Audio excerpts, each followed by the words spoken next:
for one night only, he is making a special appearance on my page here to teach you guys how to make them. And we've never done this before, so this could be fun.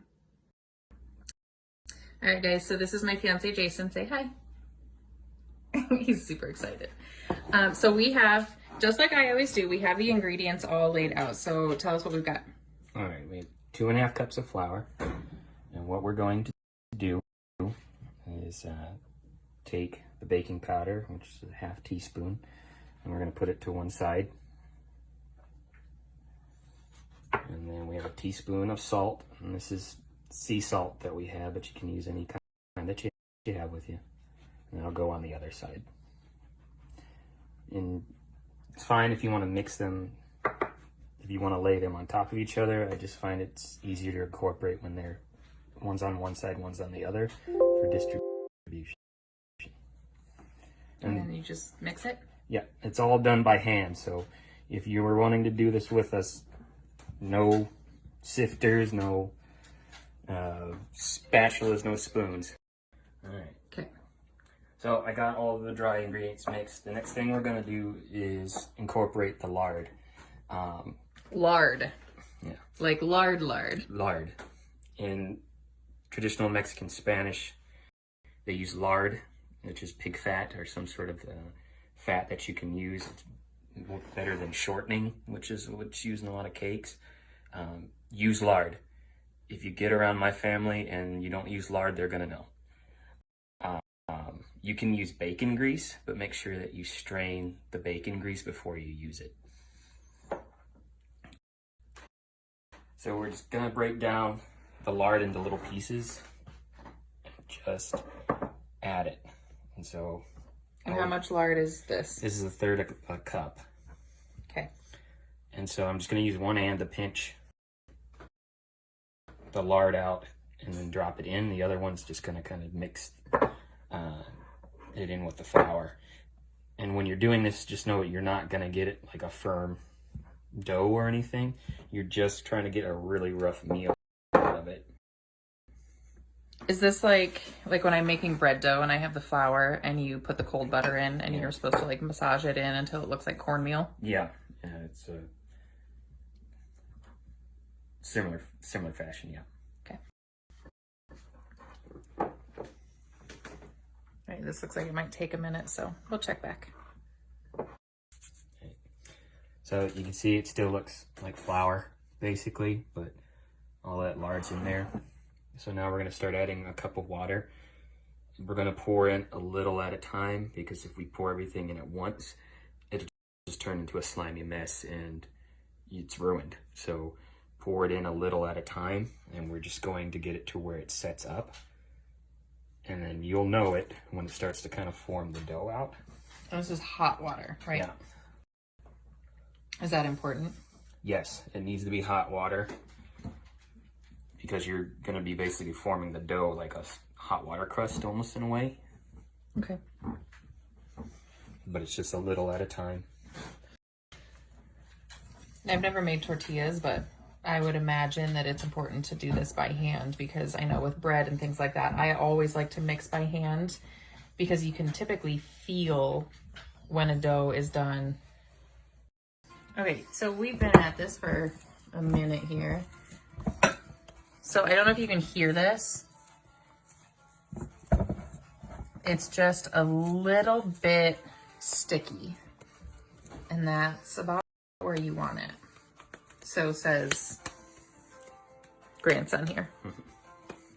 Yeah, it shouldn't be dry. There should be a feel that you have some wetness in it.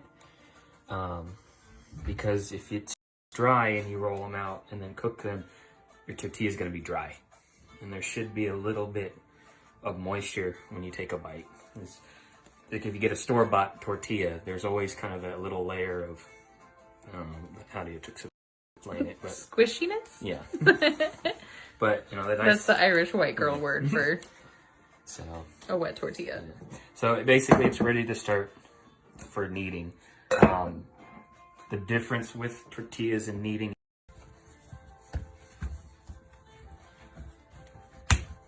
this is still a little dry. So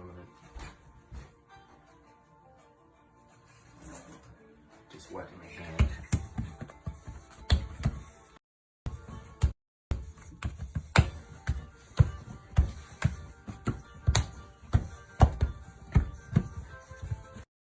Go ahead. So really we're building up the gluten similar to bread dough. And you can knead this for a long time and it'll turn it into flatbread, which is delicious in itself, but that's not what we're going for. We don't make mistakes. We just have happy accidents.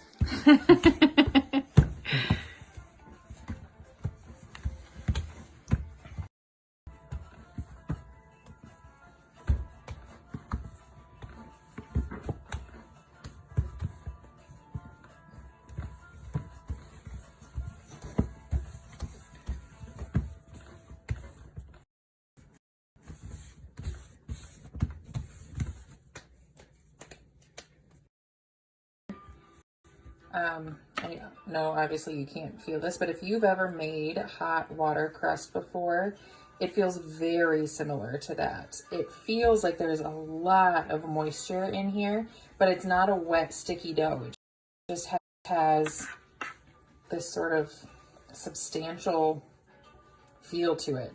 And the smell, oh my God, y'all, this dough smells so good. Okay, so what's next? All right, so now we're gonna break it down. Two ways to do it. If you're Irish Catholic, like Kate, you can take Careful. a separator and divide it all out into 10 to 12 equal parts. But we're not gonna do that. We're gonna do it my way, my grandmother's way. So basically we're gonna roll the dough out and it's gonna look like just a little baguette. And what she used to do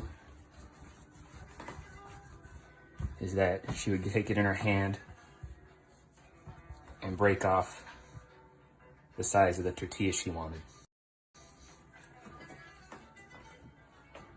And then she would form a ball like this.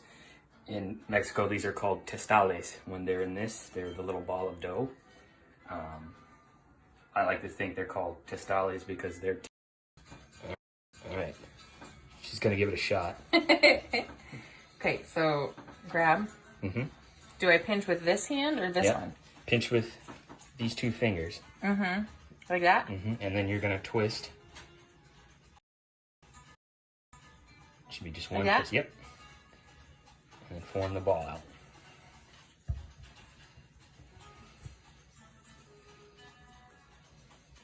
Huh? Not bad. Put them with the rest. Oh, it's almost the same size. Yep. Not bad. Good job. Thank you.